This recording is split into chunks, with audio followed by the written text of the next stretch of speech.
ఇంద్రనీల్ గారు తెలిసి మరీ ఎన్డీఏ ఒక ప్లాన్ చేసి మరీ ముందుకెళ్ళిందా? ఎందుకంటే బలం లేదని తెలిసి 2/3 మెజారిటీ అంటే అది సామాన్యమైన విషయం కాదు. విపక్షాల నుంచి చాలా తీసుకోవాల్సి ఉంటుంది. అది రాదని తెలిసి ముందుకెళ్ళడం ద్వారా లాభపడదామనేది ఒక వ్యూహంగా కనిపిస్తోందని అంటున్నారు. మీరు ఎలా భావిస్తారు? ఇక్కడ వాళ్ళు చాలా క్లారిటీతో ఇది ఒక రాజకీయ కోణంలోనే ఈ బిల్లును ప్రవేశపెట్టారనేది మల్టిపుల్ ఎగ్జాంపుల్స్ ఉంటాయి సార్. ఎందుకంటే ఒకటి, ఇప్పుడు జరుగుతున్న ఎలక్షన్స్ చాలా కీలకమైన రాష్ట్రాల్లో జరుగుతున్నాయి. అంటే బీజేపీ యొక్క ఎగ్జిస్టెన్స్ లేని తమిళనాడు అండ్ కేరళలో జరుగుతున్నాయి. అలాగే బీజేపీ ఎప్పటి నుంచో ఆ కోటను బద్దలు కొట్టాలని చూస్తున్న పశ్చిమ బెంగాల్లో జరుగుతున్నాయి. ఈ ప్రాంతాల్లో మహిళా వ్యతిరేకులుగా వీళ్ళని చిత్రీకరించాలి అనే విషయంలో వచ్చారు కానివ్వండి. చూడండి, ఓన్లీ మహిళా రిజర్వేషన్ బిల్లును పాస్ చేయాలి అనుకుంటే డీలిమిటేషన్తో లింకు పెట్టకుండా పాస్ చేస్తే అన్ని పార్టీలు సపోర్ట్ చేస్తాయి. అంటే 2029 పార్లమెంట్ ఎన్నికల సమయానికి డీలిమిటేషన్ ద్వారా సీట్ల పెంపు లేకుండా ముందు మహిళా రిజర్వేషన్ ఎన్ని సీట్లు ఉంటే అన్నిట్లో 33%.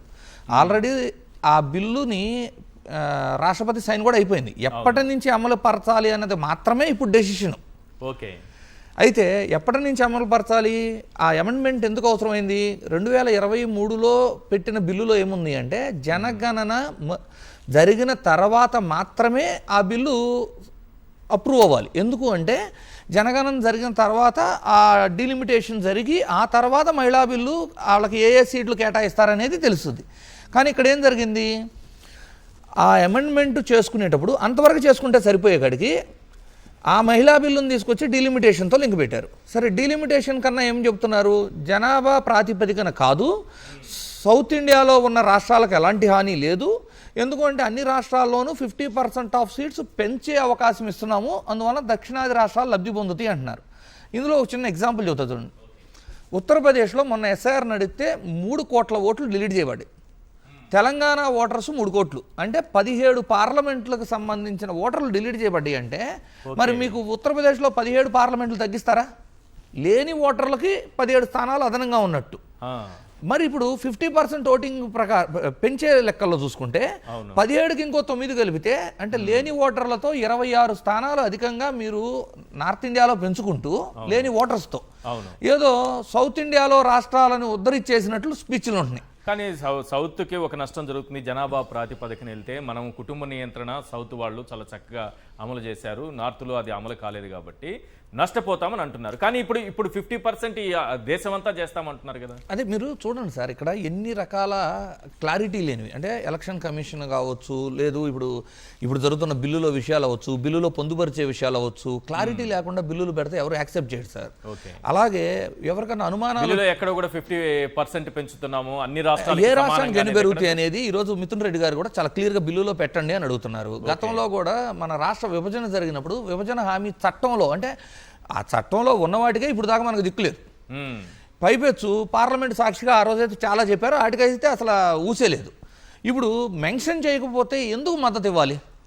ప్రతిపక్షాలు కానివ్వండి, ఏదైనా వాళ్ళు అడిగింది చేయాలి కదా. ఇంకొకటి చూడండి, జనాభా ప్రాతిపదికన కాకుండా కేవలం ఇమీడియట్గా, అంటే ఇప్పుడు అమెండ్మెంట్ ఏం చేయాలని చూశారు, 2023 ఏప్రిల్లో బిల్ పాస్ అయిన మహిళా రిజర్వేషన్ బిల్లుని రాహుల్ గాంధీ మాట్లాడుతున్నారు. ఒకసారి లైవ్ చూసిన తర్వాత డిబేట్. महिला बिल निकालिए, उसको उसका इम्प्लीमेंटेशन आज से करिए और पूरा का पूरा ऑपोजिशन 100% आपको समर्थन देगा और महिला बिल हम इमीडिएट इम्प्लीमेंटेशन करा देंगे. अपनी स्पीच में 16 का जिक्र आपने किया था, क्या है 16? देखा मोदी जी का चेहरा देखा आपने? 16 का क्या मतलब है?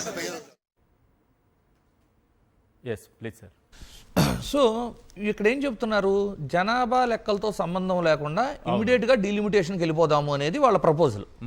సరే, మళ్ళీ ఏం చెబుతున్నారు, 2011 జనాభా ప్రాతిపదికన అంటున్నారు. 2011 ఎందుకు మెన్షన్ చేయాల్సి వస్తుంది? ఇప్పుడు నెంబర్ ఆఫ్ సీట్స్ పెరిగిన తర్వాత జనాభా లెక్కలు తీయలేదు కదా, సెన్సస్ తీసుకోలేదు కదా. తీయలేదు, కానీ వాళ్ళు ఎందుకు కరోనా వల్ల ఆగిపోయిందని చెప్తున్నారు.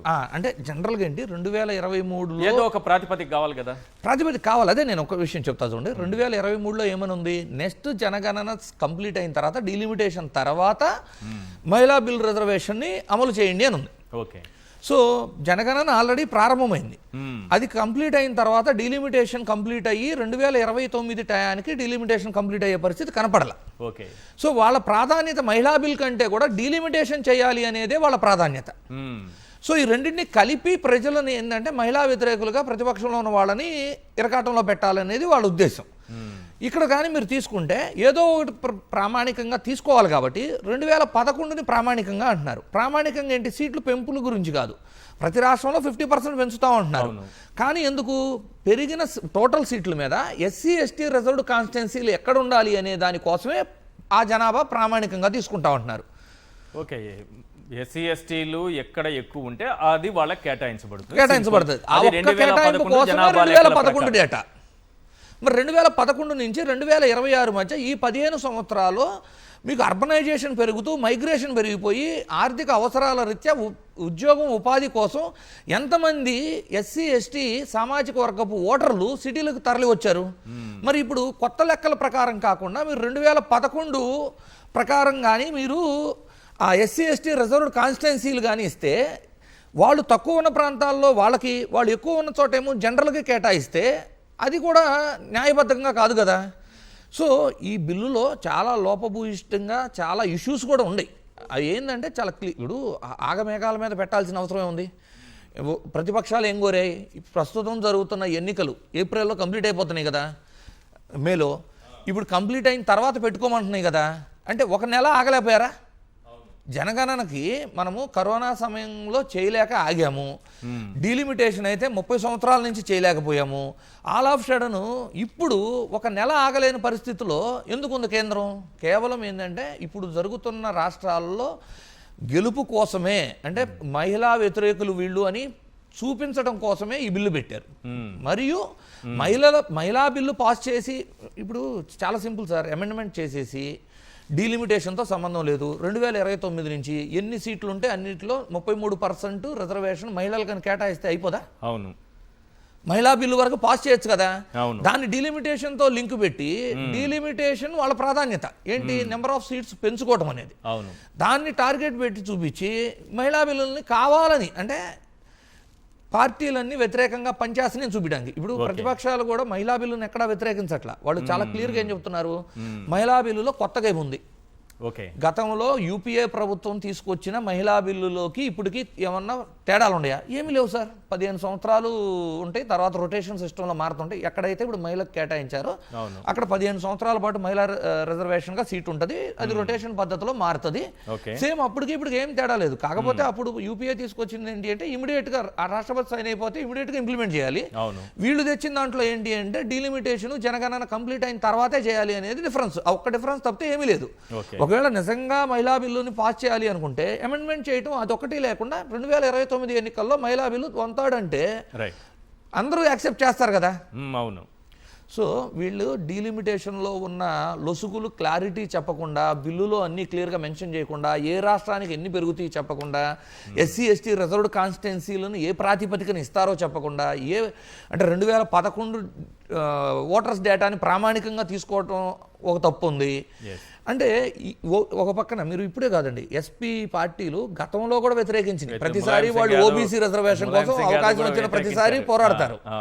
కానీ ఈ టోటల్ సినారియోలో సార్ వైఎస్ఆర్సీపీని ఒక విషయంలో మెచ్చుకోవాలి సార్. ఏంటి అంటే కేంద్రం ఏం చెబుతుంది? ఏ రాష్ట్రానికి అన్యాయం జరగకుండా ప్రతి రాష్ట్రంలోనూ 50% పెంచుతా ఉంది. వైసీపీ ఏం అడుగుతుంది? రాష్ట్రంలో ప్రాంతాల వారీగా కూడా నష్టం జరగకుండా చూడమని అడిగింది. అంటే ప్రతిసారి రాయలసీమ నష్టపోవాల్సిందేనా? 2009 ముందు జరిగిన డీలిమిటేషన్ లో క్లారిటీ ఏం లేదు కదా, ఏమీ లేదు. ఈ బిల్లు అసలు రాష్ట్రాల్లో ఎలా చేస్తారని కానీ, రాష్ట్రాల్లో ఎన్ని సీట్లు ఏ రాష్ట్రానికి ఎన్ని పెరుగుతాయి అని కానివ్వండి. ఇంకొక విచిత్రం చూడండి, లోక్సభలో సీట్లు పెరుగుతాయి, రాజ్యసభలో పెరగవు. ఇప్పుడు రాజ్యసభలో పెరగకపోవడం అయిపోయింది కదా. ఇప్పుడు క్లియర్ ఉంది సార్, రాజ్యసభ ఎప్పటికీ ఫిక్స్. అది ఫిక్స్ అంటే ఇప్పుడు పెంచుకునే అవకాశం ఉన్నప్పుడు పెంచాలి కదా. అవును. ఇప్పుడు ఆ విషయం ఎక్కడ చెప్పలేదు కదా. రాజ్యసభ గురించి పెరుగుతాయి భవిష్యత్తులో కూడా ఎక్కడ వాళ్ళు ఏం చెబుతున్నారు? లోక్సభ అసెంబ్లీ స్థానాల వరకే చెప్తున్నారు. సో శాసన మండలి అవ్వచ్చు, రాజ్యసభ గురించి మెన్షన్ చేయట్లేదు వాళ్ళు. సో రాజ్యసభలో సీట్లు పెరగకపోతే ఏదో ఒక రోజు ఒక బిల్ పాస్ అవ్వలేదు, వాళ్ళు బలవంతంగా అధికారంలో ఉన్న వాళ్ళు పాస్ చేయాలనుకుంటున్నారు. పాస్ చేయాలనుకుంటే ఉమ్మడి సమావేశాన్ని నిర్వహించి కూడా పాస్ చేసుకోగలరు. సో ఇన్ని లోసుగులు ఉన్న బిల్లుని ఆబ్వియస్లీ వ్యతిరేకిస్తారు.